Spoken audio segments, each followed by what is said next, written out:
why businesses hit these brick walls when they try to grow, and they can't get past this certain size that they're at. So you have to decide, do I want to stay small, or do I want to try to pass this chasm of growth where, it becomes really hard because the MER is shrinking, but I'm not yet making enough profit to cover my overhead like my larger competitors are. Hey everyone, Regina here. Today I want to talk to you about like a 30,000 foot view level of how a small business grows and what it means to actually achieve growth, and why businesses hit these brick walls when they try to grow, and they can't get past this certain size that they're at. So where to start? So oftentimes, so I want to start by talking about the concept of growing a small business in general. So first of all, a sales funnel, right? Usually you see a picture of it looking like a funnel, because at the bottom you have bottom of funnel. And so there's not too many people. These are the people that are like completely ready to buy, right? So in the world of Google Ads, the people in the bottom of the funnel, they're kind of searching for the product or for the service that you are offering, right? And they have their wallet in their hand and they're just looking for which one to buy. Then you have middle of funnel. So it gets a little bit bigger as you go up the funnel. Middle of funnel is usually people that have decided they need to buy something, but they don't exactly know which one or how to go about it. So for example, if it's service-based, they might be searching for what's the most cost-effective way to hire an agency, or which is which questions to ask when hiring an agency. So you can tell they're going to hire an agency. You just don't know which one or, what type of agency they want yet. In the world of products, that would be like, questions like, I'm blanking. I don't know, best shirts for summer. They want a summer shirt, but you don't know if they want like a crop top or whatever. Top of funnel, these are people that have a problem and they're looking for advice. They haven't realized they need to pay money for it yet, right? So this would be someone searching for like how to solve my body odor problems, where to go to find friends, whatever it is that they're looking to solve, and you have a solution, but they don't know about you or even that product yet. That's that service, whatever you're selling. All right. So that's the sales funnel. And usually when you start out as a small business, you're going to start at the bottom of the funnel and you're going to move your way up as you grow. Now, this is a concept that our founders, Qasim and John, realized. They had this epiphany, realized that's how that works early on, many, many, many years ago. And they were one of the first ones to start talking about this concept. So you're going to start out by just targeting the easy, low-hanging fruit, right? Bottom of the funnel. There's not too many people in that market, but they're ready to go. Maybe one click and done, 2 clicks and done. They're ready to buy. And you can identify them, right? Because they're looking for the thing you have, right? Google Ads agency would be a keyword that, we would target, someone looking for an agency. Best Google Ads agencies or whatever. If you're selling a product, orange crop top, size small. Like that's pretty bottom of funnel right there. They're just sitting there with their credit card looking for which one to put it in for. So oftentimes, because Startup PPC, we work with businesses with $5,000 budgets or less. So most of all of the clients we work with are doing bottom of funnel, maybe a little bit of middle of funnel. If they come to us and they're doing a ton of top of funnel, we always shut that off. That's why oftentimes at Startup PPC, since we do specialize in small businesses, we oftentimes try to steer clear of doing the full Performance Max campaign. We've been trying to just do Performance Max shopping only, because Performance Max can often waste small businesses money early on if it's not a well-established PMAX campaign yet, by just doing a ton of top of funnel marketing. And we're going to get into that, what that looks like in a minute.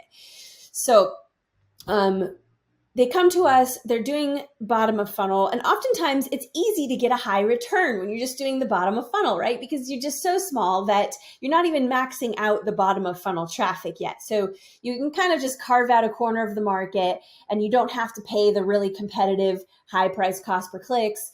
And you can, get a higher return than your larger competitors are getting even. So they come to us and they ask us to help them grow.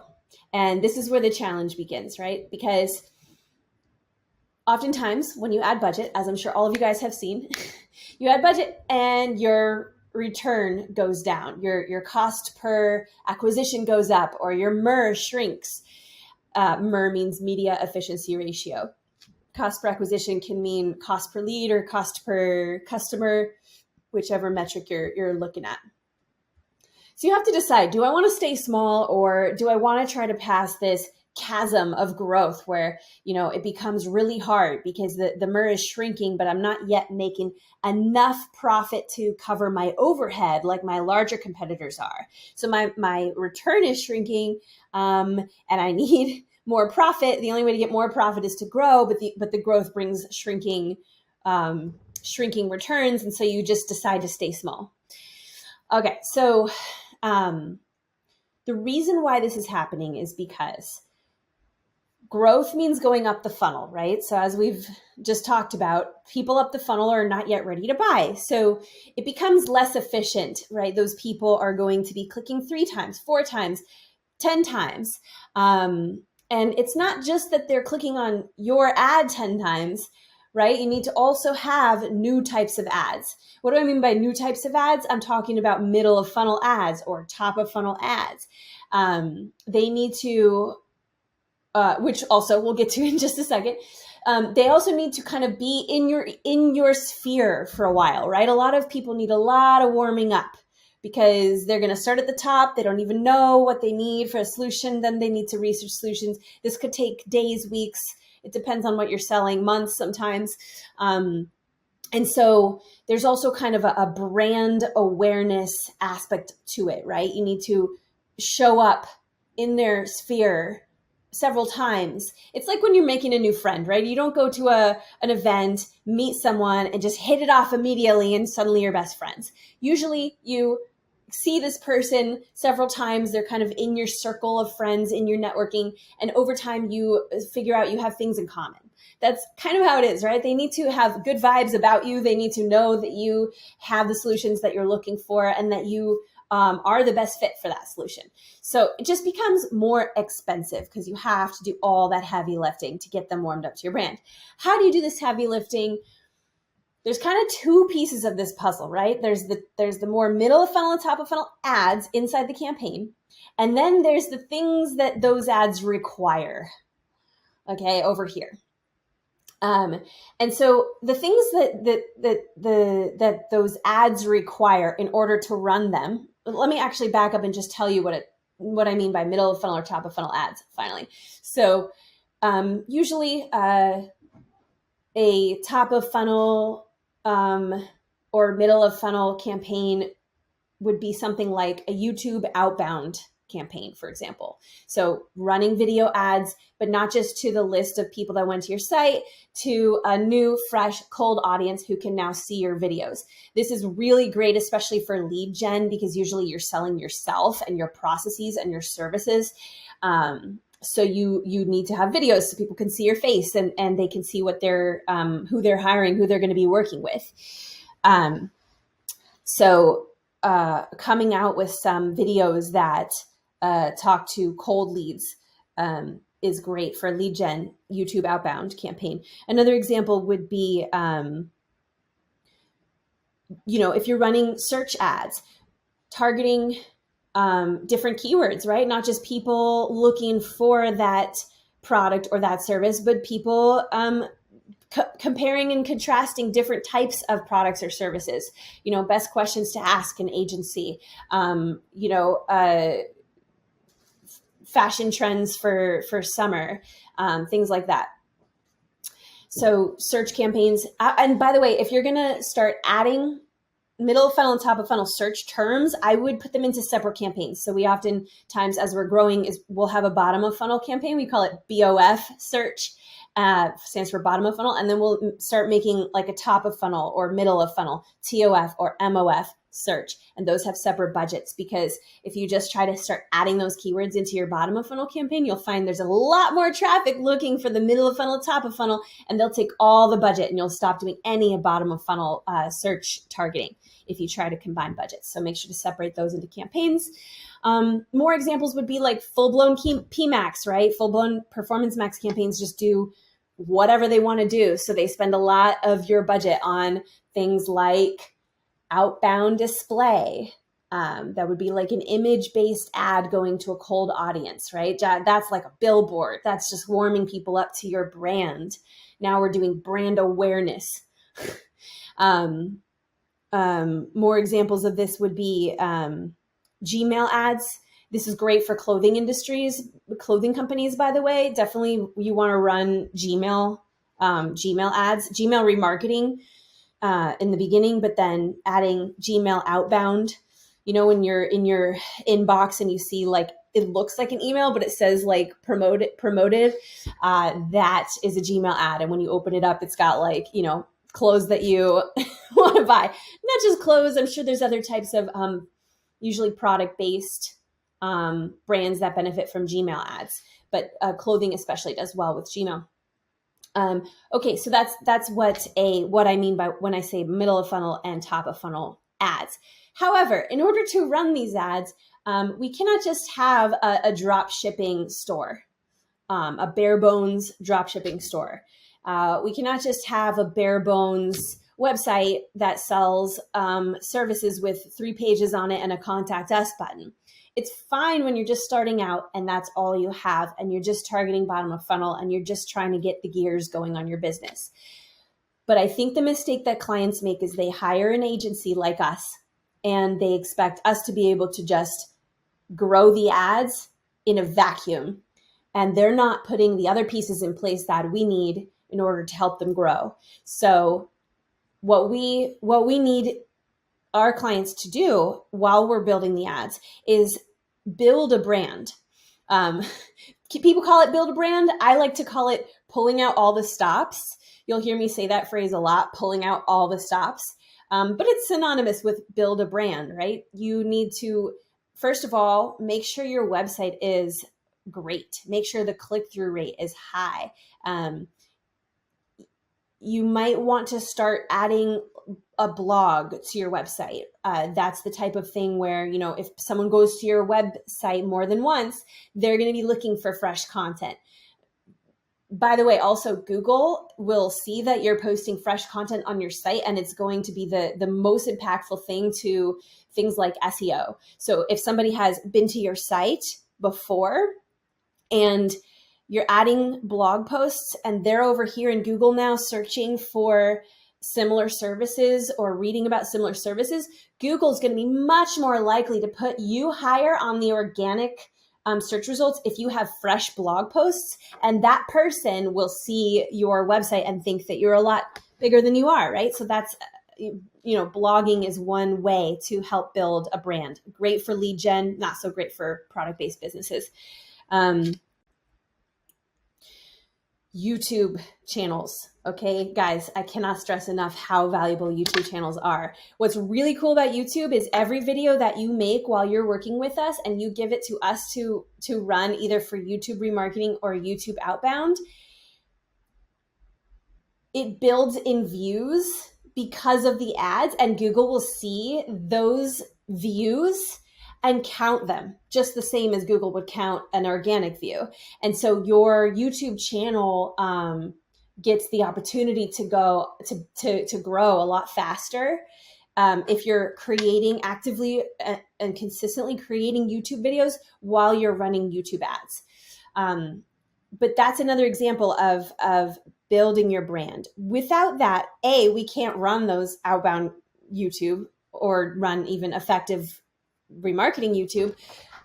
But B, when people who've interacted with your business once and they're considering hiring you or buying a product from you, goes to YouTube, Google will be more likely to feed them your brand because they've been to your site, because they've, searched for your brand name, et cetera, et cetera. So that person will think you're a lot bigger than you are because they'll start seeing you everywhere. Google will feed you to them because Google wants you to buy and be successful too. Google wants that user to buy and have their every wish fulfilled. So things like that. Social media posts also very important. If you're just a drop shipping store and you don't have anything else set up, you don't have a YouTube channel where you're posting videos or social media or a blog, you do run the risk of people just seeing you as a drop shipping store and buying on Amazon instead, right? Like, people are sketched out about small businesses who just set up a quick store and then steal your money and run away with it. So that's the type of thing that can establish trust. Okay, then you get into some pretty fancy campaigns when you want to do things like top of funnel searches. You want to go to a landing page for those, right? So bottom of funnel, you're just going to send them to the home page of your site, right? Or if they're searching for a service, you're going to send them to the service page of your website. Top of funnel searches like how do I? For that, you need like a value bomb landing page, which answers their main pain point on that page. Oftentimes, you're going to want to have a lead magnet, right, for them to opt in and learn more. We've seen things like free calculators as value bomb, and then a call to action to opt in and learn more, which is the lead magnet. That's the type of thing that works for these top of funnel landing pages. As an agency, we're not able to help you grow without those resources. So if you decide to work with an agency and you're not actively working on establishing a brand, don't expect to grow. Unfortunately, you're going to hit a brick wall. Okay, I want to rattle off a couple of don'ts before the end of the video. First of all, don't run top of funnel campaigns with open-ended audience targeting, right? You want to choose a hyper-targeted audience, because Google will just take your money and just show it to anyone and just waste it, because Google loves to spend the full budget and it doesn't really know where to target it. So you want to pick an in-market audience or a keyword-based audience for it to target. Don't choose too wide of an audience either. Try to pick your number one when you're just small and you're running, like, for example, outbound YouTube. Make sure to put an audience in there. Okay, don't turn off the top of funnel campaigns just because you're not seeing conversions show up in Google Ads. Guys, again, this takes days, weeks, sometimes months for people to convert. They might be interacting with your campaigns, seeing you everywhere, maybe even clicking once in a while, and none of that gets tracked. It's very common for top of funnel campaigns to show 0 conversions, even though they did have an influence on the sale. What they do is they help increase the conversion rate on your bottom of funnel ads. So just because you don't see conversions, do not turn them off. Also, when you turn them off, you kind of reset the learning algorithm, right? Like, let's say you have 20 videos in a campaign and the algorithm is consistently spending $10, $20 every single day on this campaign for a month, and it's starting to get the hang of which videos work well for which type of person. Sometimes it even figures out, okay, video A goes great for the first 2 impressions, and then once they've seen 2 impressions, I'm finding that video B works really well for impressions number 3 and 4 for that same user, right? So it starts to identify these patterns to try to get longer view rates and higher click-through rates. If you turn it off, you're resetting all of that. You're kind of interrupting its whole process, and all that data gets old. It has to start over when you relaunch it. So just consistency, guys. Give the algorithm consistency. Once you turn on a top of funnel campaign, keep it on no matter what you see. You can optimize it. You can add more videos. You can improve the lifestyle images in a display ad. By the way, videos and lifestyle images, the best ones are always going to be people looking at the camera, talking to the camera, smiling with the text, underneath them as they talk. Okay, another don't. Try to avoid lowering your budget of your overall account, Google Ads account in general. I would say the one exception to this rule is seasonality. And obviously, if your business is about to like crash and burn because of cash flow issues. In general, if you have a bad month and you decide to just lower your budget because you don't want to take the risk of having another bad month, it's okay if you have to do it. But it does set you back, right? All of that learning that the algorithm just did to expand its knowledge of your market goes away. And, the bad month could have been a fluke or a blip. Next month, it could be way better, especially because of all the optimizations you made during the month when it was bad. So, yeah, the one exception to this is seasonality. If you're like, oh man, I know for the winter, the market size dips like 20%. So let's just plan on a 20% lower budget all winter. That's fine. I understand that because that's just how it goes. And then the last don't that I have for you guys here today is when you start to grow and the return starts to go down, don't just apply a tROAS rule or a tCPA bid setting and just leave it on. Every time you apply those settings, they should be applied temporarily, right? We have a rule internally where we only apply them for max 7 days every month. And the reason for that is because when they're applied, the algorithm only goes after a small segment of your market, and all the other data that it was working on, it stops learning about. In fact, all that data gets old. You'll find that the budget won't spend fully and your entire account will start to shrink. So it's great for hitting goals, like if you need to for a week to push the algorithm, but don't leave it on. To deal with a shrinking return, it's complicated. I feel like it's a video for another day. Actually, I made an entire video on this, and it's called The Number One Mistake That Small Businesses Make with Google Ads. And it's all about how to identify what your MER needs to be and what it should be and what you should be able to accept, because that return, right, marketing efficiency ratio is kind of set by the market. So it will shrink, but you need to know what is my minimum, what is acceptable, what is competitive that my other competitors are operating on. This is the one I need to be okay with. And once it goes below that, then I have a problem. Then I need to slow my growth and let the algorithm learn and do some, optimizations until it can learn. So know your numbers, you guys. I'm gonna continue talking about numbers. Definitely go back and watch that video, The Number One Mistake That Small Businesses Make, because it runs through some scenarios and it explains how to grow, how to think about growth from a return perspective. All right. I think that's everything for you. If you like this video, don't forget to like and subscribe. It really helps us tell the algorithms that we're putting out valuable content so that more people can see it. Thank you for watching. Best of luck to you.